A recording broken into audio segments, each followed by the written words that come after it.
What I want to talk about today is this idea of learnership. And the place learnership sort of sits is that we spent a lot of time, particularly over the last 5 or 10 years, with John Hattie's work and a whole lot of other work around what quality teaching looks like. It's all been about what the teacher does in the classroom, what I'm meant to do, how I give feedback, how I scaffold learning.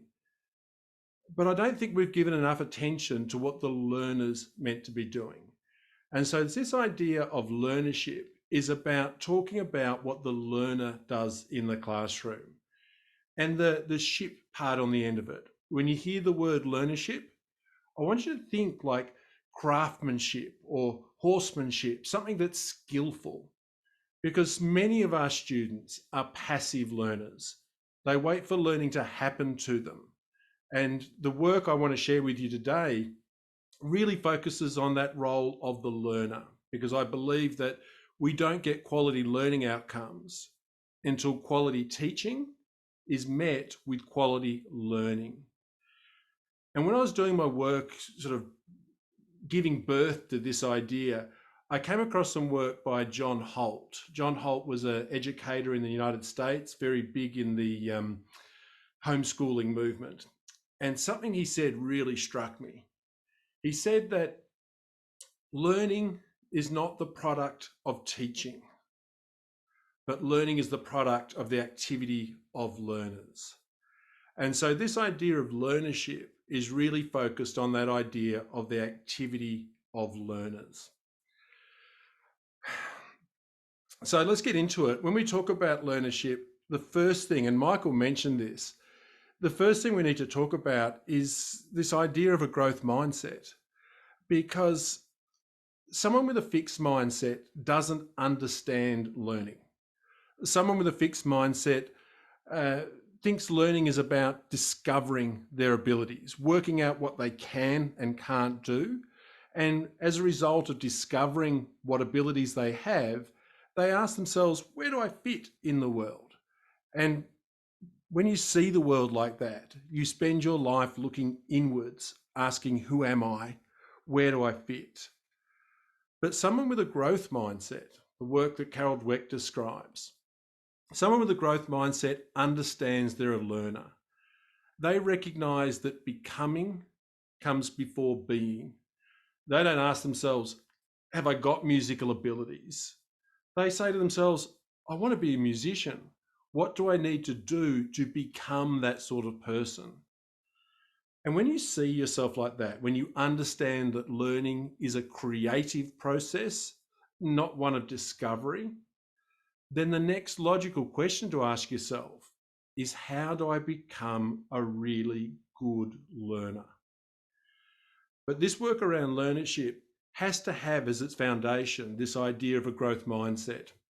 And unfortunately, a lot of our students have grown up filled in an environment or surrounded by an environment where they've been sent messages about their fixed abilities.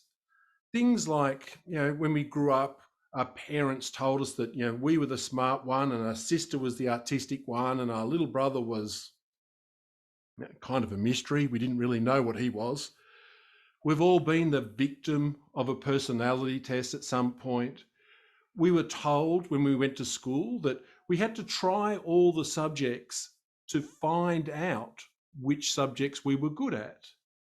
And so all these messages added up to give a lot of our students, not all of them, but a lot of our students, this relatively fixed view of intelligence and abilities. And so one of the ideas or one of the structures and tools that we use as part of this learnership course that Michael and I are doing together is, one, to use this idea of the mindset continuum, that it's not fixed or growth, but rather we're on a continuum somewhere. But also we provide you with this growth mindset style guide. And the style guide helps you overcome that natural bias that you have, that unconscious bias that will lead to categorizing and sending fixed messages. So one of the nudges, the little reminders in there that I like to use is that when we group students, and we group students all the time, we should be grouping by verbs not by adjectives. And in fact, that idea of using verbs is really, really important. We don't have high achieving students at our school. Think about that for a minute. We don't have any high achieving students, but we do have some students who are achieving highly. When we group it by the verb rather than the adjective, it's about what you do, not who you are, then it opens this conversation around learnership about what sort of actions make you a high achieving learner.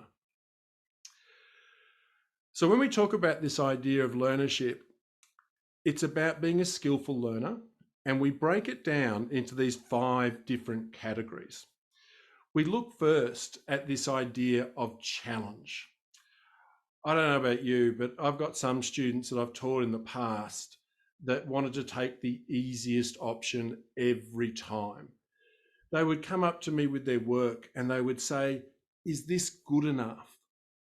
They were far more interested in completing the work, getting it done to the lowest possible standard to get by, rather than trying to challenge themselves and reach higher and higher standards. And when we look at the way different learners respond to challenge, we get a sense of what our different learners look like. Now, one of the handouts you'll get as one of the follow-up emails or somewhere attached if you're watching this video on recording, describes these 6 different sorts of learners. And clearly, we're not 6 different types of people, but it shows a progression as you get more and more skillful. Our non-learners avoid challenges altogether. They'd rather do nothing than something. This is a student that sits in the back of the class and just doesn't want to do anything. Hopefully we don't have many of those students. But what I call a beginning learner tries to reduce their challenge. If you offer them options A, B, and C, they'll say, "Can I have option D? Is there an easier thing?" And they want to do the minimum possible work to get by. We have some learners that I call performance learners. Performance learners love to show you their best. They love to say, "Hey, look what I can do," but at the expense of not trying to do better. They show off and they go, look at me, what I can show you. But they don't want to risk the failure that might come from going a little bit beyond their current best. All 3 of these learners are what I call below the line learners. They're learners that aren't actually growing. The directed learner, this is the learner that follows your instructions. And look, the directed learner is an interesting beast because you can get really good results when the teacher says, "This is the challenge I want you to do. This is the mistake you made. This is how to fix it. This is how we go about doing this." The trouble with this sort of learner is that the learning process, the teacher is in charge of that learning process. And as a result, some days we feel like we're dragging students through that learning. I know some really skillful teachers that get great results from their kids because they do all the learning for them. They set the tasks, they correct the mistakes, they do, and I met one of these teachers recently.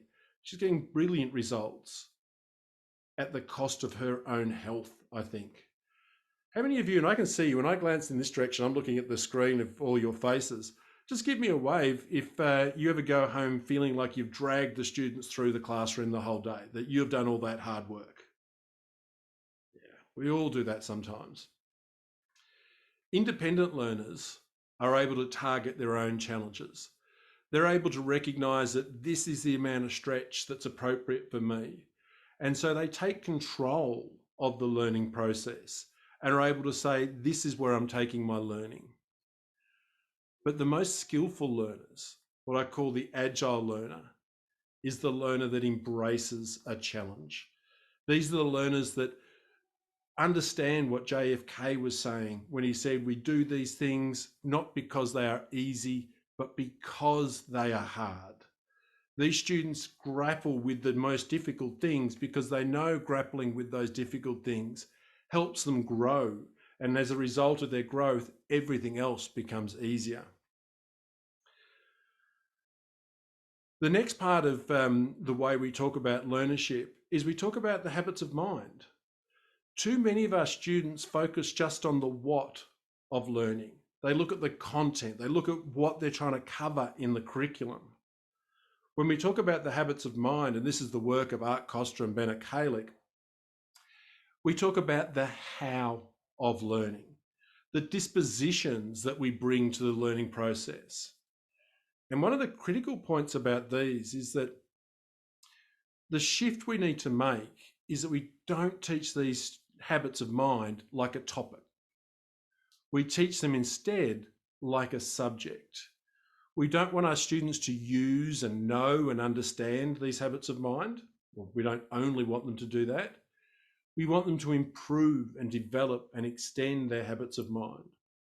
So as we're talking about learnership, we're talking about how we help students engage in the habits of mind in a way that helps them get better at those dispositions, improve the way they manage their impulsivity, be more effective in how they persist, are increasingly able to think generatively and flexibly. The next part of learnership is about mistakes, and it's about feedback. This is how we get information to help us learn. I know Michael's looking at me, he's looking at the clock and he's going, he's nowhere near finished, is he? That's right, we're going to get through this. When we talk about mistakes, I was talking to a teacher the other day, in fact, just today, and she was saying how she helped her students understand that, everyone makes mistakes. No, please. Some mistakes aren't good. Some mistakes should be avoided. And in fact, it's not the mistake itself that's important.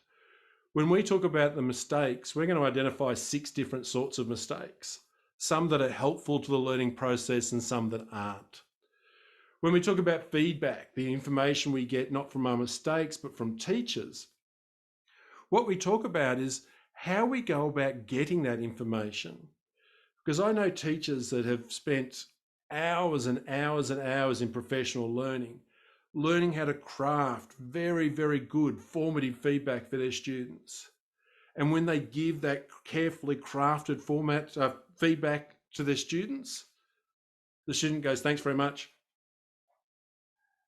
and walks away without looking at it. So again, it's not just the teacher action that's important. It's what the student does that's important as well. We'll talk about how students distribute their time and energy, this idea of effort and how it's not what we used to think it was. It's a big mindset issue. But here's a question for you to just trigger these ideas. When a student comes up to you with a piece of work that's not great, it could be better, which question are you more likely to ask? Are you more likely to ask, how much time did you spend on that? Or are you more likely to ask, how did you spend your time on that? Because they're 2 very, very different questions. The first implies fixed ability and all you can do is spend more time. The second is a skillful question. How did you spend your time? And begs the question that there is a way to spend it more effectively to help you achieve those learning goals. During this work on learnership, sorry, I'm a little bit see-through up here. Hello, can you see me in here? We'll unpack this matrix and importantly, talk about not just what these learners do, because a lot of what we do in professional learning sometimes focuses too much on the what. Like that matrix describes what skillful learners do. What I want to describe is what teachers do to help students become more skillful learners. And it turns out you need a different type of teaching approach when you're teaching these learners or these ones or these ones. That we go from what I call a benevolent dictator to a supervisor, to a teacher, to a coach, and then to a mentor. And in different roles, as we help students become better learners, teachers take on different sets of behaviours. And all of this ties together with this idea of learner agency. And Michael, of last two slides, and I'll ask if there are any questions that come through. A big part of my work at the moment is to help students develop this idea of learner agency. And as part of this video link somewhere or in an email that's coming, you'll find a document I've created about what learner agency really means. And this idea of having agency is to have power in the world, to be powerful, not powerless, to be the master of your circumstances, not the victim of your circumstances. And it turns out learnership is a really important part of that equation. Because when we talk about learner agency, we need here the environment to act, which is our schools, which should give opportunity for students to exercise their capacities. But we also need to understand that we can change our capacities, the will to act. And that's the mindset part that we talked about before. But importantly, we also need this idea of the power to act. And that's what we do to increase our abilities. That's the learnership issue. Now, Michael gave me 15 minutes, but I'm going to say he robbed me of the first 5. And hopefully we're all right with the 20 minutes I've just taken. You asked me for 3 things, Michael. I reckon I had more than 3 in there. Did I have more than 3? Yeah, no, I mean, as always, James, you definitely pack it with value. You understand that your audience has different needs and therefore they need different resources. That was one of the brilliant things about the course this year, is you really gave the schools and the teachers participating in the program certain agency over what they felt they needed and the direction they needed to go in studying. So, practicing what you preach at the adult level, I think, is just as important. I'm going to share a screen with people, but I also want to let you know that this is an opportunity to begin asking questions. At the bottom of your Zoom panel, there's a reactions button that has a raise hand feature. So if you do have a question, feel free to raise your hand. Alternatively, you can type it into the chat window and James and I will be able to respond to that directly. One thing I want to quickly share with you is that this is that leadership guide on learner agency that James was talking about. And James, this is that image that you were using your hand as the backdrop for. So I want to give everybody a chance to look at that. But there's some great takeaways in here about what James was talking about today. So this largely, even this whole idea about the learning zones. So there's a lot of great background information here that you can get from downloading that file. Anybody that's registered for today's recording will get this sent to them with the recording. So just to let you know that this is what you're getting. It's packed full of information and a lot of what James has been sharing with us. Additionally, this course is kind of a feeder for the Learnership, the Skill of Learning that we'll be doing in February and March in 2022. So please take time to go to acamus.org. I'm just going to put this into chat so that you know where to find it. I see, Rhonda, thank you for the positive feedback. This is that link for the course. And additionally, when it comes to the micro lessons that we've done today, while any of you are still maybe considering questions that you might have, this is where you can find the other recordings and materials for past micro lessons for this year. That said, I would like to open it up if anybody does have questions. Soma, you kind of prompted me this week with one. Was James able to address your question within the presentation? Yeah, kind of. One very important thing about, the question I asked was, I'll first like to say what the question was. So the question was, is there a kind of a structure that we can give the children for them to be more self-directed learners? Because in this an online environment where we are not in getting too much time to bond and interact with the kids and like we used to in the physical classroom. I think it becomes very important for a student to be self directed in order to reach his or her full potential. And it is and that is one way we can do it is for teachers to kind of help them understand what self directed means and use appropriate tools, etc. So I was wanting to know if there is a structure we could give the children to kind of get started. Because when we are talking about performance learners or independent learners, for them to go from one step to the next, maybe they will require some kind of input, some kind of push from the teachers. What kind of opportunities should the teachers be providing them? Uh, if you Mm. could, just throw some light on that. Yeah, thanks for the question.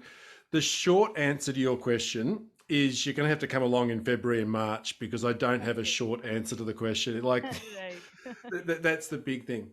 Yeah. But that said, I can help a little bit. Hmm. Um, First off, just understanding what skillful learning looks like is an important first step. For a lot of students, um, better learning, more learning, trying to do, get better grades, just involves this. That I call that the constipation version of effort. Do you ever see students involved in that sort of effort, where they just try more of the same? And so, just understanding that there are different ways to react, because most of us, when we look at the type of learner we are, the sort of learning behaviours we adopt, whether we step back from challenges or whether we lean into them, whether we seek feedback or wait for it to be given, whether we try to correct mistakes or whether we try to design them. These are not conscious things that we do. It's just something that we've kind of picked up along the way.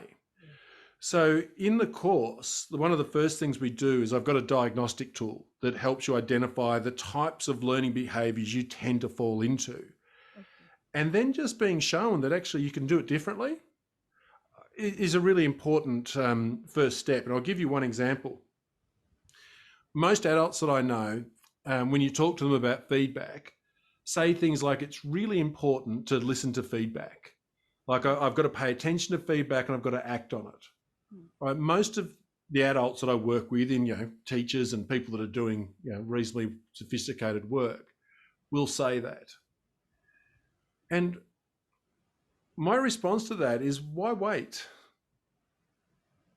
If you're a self-directed learner and you know what skills and things you're working on, why wouldn't you be more proactive about gathering that feedback? Why wouldn't you go out and tailor the feedback and say to your mentor, your teacher, the person you're working with, this is what I'm working on at the moment. This is what I need you to give me feedback on at the end of this process. I did this with a school recently, and now what they're doing is they're saying the girls have gone through it's a girls' school, and the girls have gone through how to set goals and what they're focusing on and all that sort of stuff. But what they do when they hand up a piece of work, on the sort of cover sheet, they say to the teacher, this is the skill or the knowledge or whatever it is that I've been working on. I need specific feedback on this, this, and this. Yeah. So they're now tailoring the feedback, and the teacher can spend much more focused time giving them specifically what they need. Because I know, I'll finish the story on this note. I did a presentation at a conference a few years ago now, and there was a very, very, very skilled teacher in the room who intimidated me terribly. I didn't want to go anywhere near him. Until I did a really good job. I did this fantastic presentation. I said, look, I know how good you are at this. Can you give me some feedback on, and I asked him for some very specific feedback. And he said, James, I wasn't paying attention to that part. I was looking at something else, actually. I want to tell you about this. He didn't give me the information I needed.